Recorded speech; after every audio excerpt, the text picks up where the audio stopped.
Notre Dame defeated the Miami, Ohio Redhawks 28-3 on Saturday night, which means we are now a quarter of the way through the 2024 college football season, which means we have a sample size. Just how good is Notre Dame? What are the strengths? What are the weaknesses? What can we make of this football team and their topsy-turvy beginning to the 2024 campaign? We'll discuss next.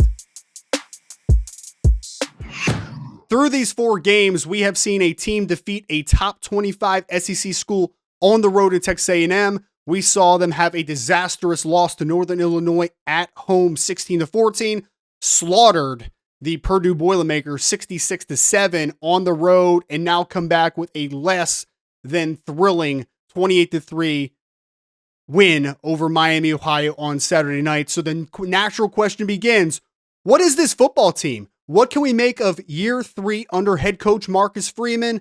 What is Notre Dame football? What does it stand for? What are their values? Everything about this program, what can we make of it? And I'm going to start with the biggest negative, and I talked about this in a previous video at A to Z Sports, and I also did a article on it during the game today. I believe that this team is tragically flawed from the top down, starting with head coach Marcus Freeman. I wanted to read you all a pre-game note that he gave to the sideline reporter that I think speaks volumes to this program and what it's built on in the worst way possible. The quote from Marcus Freeman when talking about the Miami, Ohio Redhawks before this game read as, "They should be confident coming in here. They have a defense that forces you to be methodical, and you have to understand that. We are going to do what they let us do." And before this game, folks, if you watched the Northern Illinois game and before that game with some pregame comments, I knew that this was going to be a lackluster performance from the Notre Dame Fighting Irish for one simple reason. Why are you letting Miami, Ohio, who is by all points an inferior team to you from a talent perspective, from a prestige perspective, from a brand perspective, why are you letting them dictate who you are as a football team? You should be the aggressor. You should be the dictator. You should make Miami, Ohio be who you want them to be.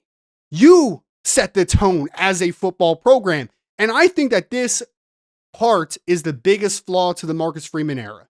And I believe that this is why we have gotten this roller coaster beginning to the season.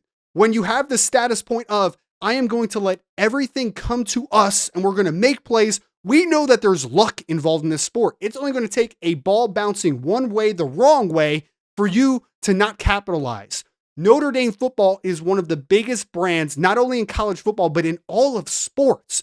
As a program that has won as many national championships, won as many Heisman Trophy winners, put as many players in the NFL, you do not have to let Miami, Ohio think that they are your equal.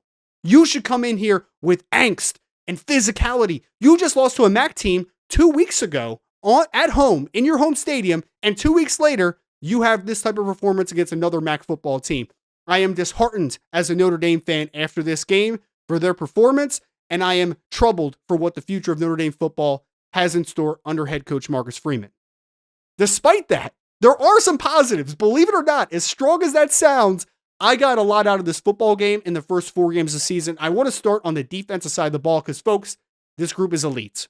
They came into this contest against Miami, Ohio, only averaging 12 points per game. They only let up 3 in this game. And I think that we can spend a lot of time talking about Benjamin Morrison, about Xavier Watts, but I want to talk about the young guys. The one positive to Marcus Freeman so far, the biggest positive, is he has been able to recruit and acquire talent at an all-time level at Notre Dame.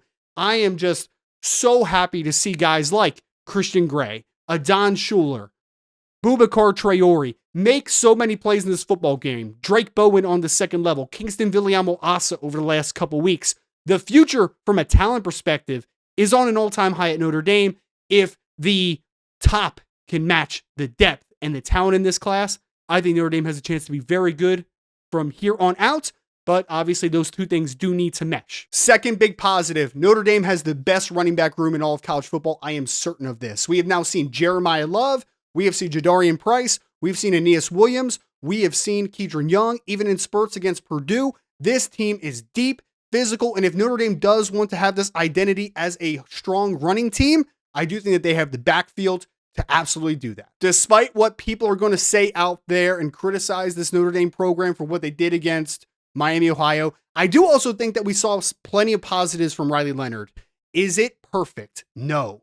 But one thing that people were clamoring for, let's see the deep ball. Let's see it open up a little bit. Not only did Riley Leonard have his first touchdown pass of the season, it was a beautiful 38-yard go ball on the outside to Bo Collins, which I think showcased that arm strength. He also had a couple other deep shots that were forced pass interferences. One of his first throws of the day was a seam ball to Mitchell Evans where he had to put a little loft under it.